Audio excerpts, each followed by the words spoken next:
Bonjour, alors aujourd'hui, je vous explique qu'est-ce que c'est une couleur complémentaire. Alors, je vous présente ça immédiatement avec ma caméra, avec la vue en plongée. Alors, la couleur complémentaire, qu'est-ce que c'est au juste? Ça se trouve à être la couleur en face sur le cercle chromatique.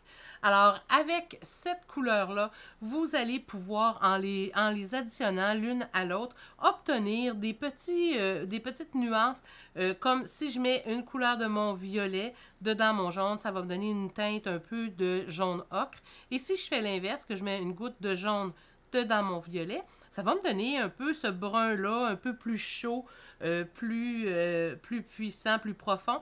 Et si je mets un peu moins de jaune, évidemment, ça va tirer presque sur le noir, mais ça va donner vraiment des belles couleurs.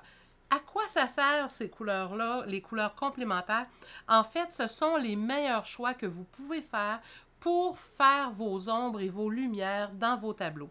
Comme par exemple ici, le citron, je l'ai fait avec les tons de jaune, mais j'ai utilisé les rompus. Alors à chaque fois que vous mettez une petite goutte de un et l'autre dedans, on appelle ça rompre la couleur. Alors pour faire mon citron, j'ai utilisé mon jaune avec une miniature goutte de violet. Ça m'a donné des jaunes ocre et que j'ai pu utiliser ici et là à différents endroits pour créer des ombres et des lumières. Et quand j'en ai mis un petit peu plus, ben je suis arrivée à presque cette couleur-là. Et c'est là que j'ai pu faire des endroits où c'était vraiment un peu plus ombragé. Alors, pour l'ombre qu'il y a ici en dessous du citron, ben, j'étais carrément à l'extrême. Et c'est comme ça que j'ai pu créer des ombres qui sont fluides et qui ne sont pas agressantes.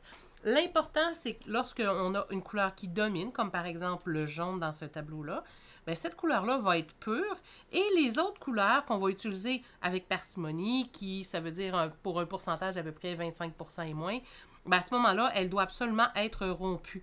Mais on peut utiliser le rompu de notre jaune malgré tout pour pouvoir commencer à créer des ombres lumineuses qu'on appelle.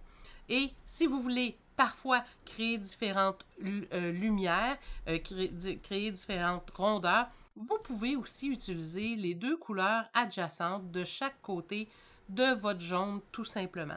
Alors la couleur complémentaire pour le jaune, c'est le violet. Si vous prenez par exemple pour le orange, ça va être le bleu. Et pour le bleu, le orange. Alors, vous comprenez le principe. Et pour le rouge, le vert. Et vous allez pouvoir créer des beaux bruns qui vont vraiment être uniformes et qui vont vraiment très, très bien se marier dans vos tableaux. Alors, c'est aussi simple que ça, mais c'est des petits détails qui vont vous aider vraiment à avoir de magnifiques tableaux. Alors là-dessus, ben, je vous souhaite un beau travail de complémentaire et on se revoit dans la prochaine capsule.